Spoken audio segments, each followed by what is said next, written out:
We have been, for at least the past 10 years, in a cycle of what the Greeks would call Chronos time. Chronos time in that it's industrialized time. We're so busy, we're so structured, we're so involved that we forget to clean our house or look our loved ones in the eye. The Greeks had another word for time, Kairos time, the kind of time when the power goes out or it rains and you look out the window and you think about things. It's the time of self-reflection or the time of journaling. This is the kind of time that we've been forced to go into right now. Because instead of a market correction or a recession in 2018, to remind us that we are human, that we are not robots, that we can't just keep accelerating, we all collectively, as a new species of Homo connectus, worked too hard. And this coronavirus is our cyborg ailment. It is the note that we need to take a break, the note that we need to start doing things differently, what really means something and what doesn't. We are all cyborgs. I've been saying this for 10 years, but we're not cyborgs because we're Terminator or RoboCop. We're in an interaction between humans and technology at all times. These pieces of technology are closer to us than ever before, but we've always had this.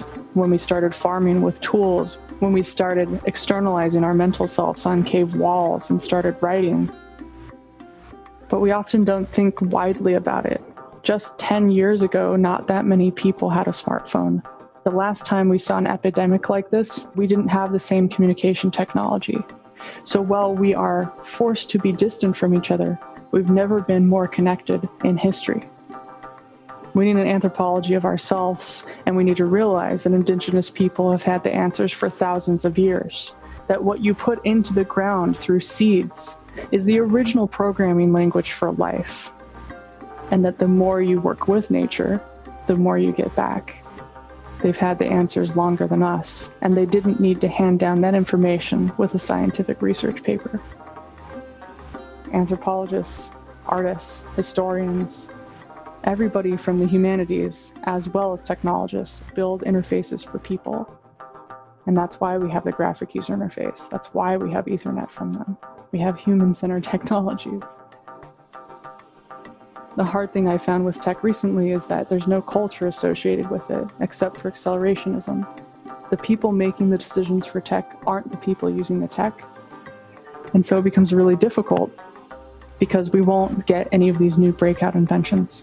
And I'm hoping that right now, with all this that's going on and the forced Kairos time, people will remember how important music and art and humanities are, and how much they are attached to being human.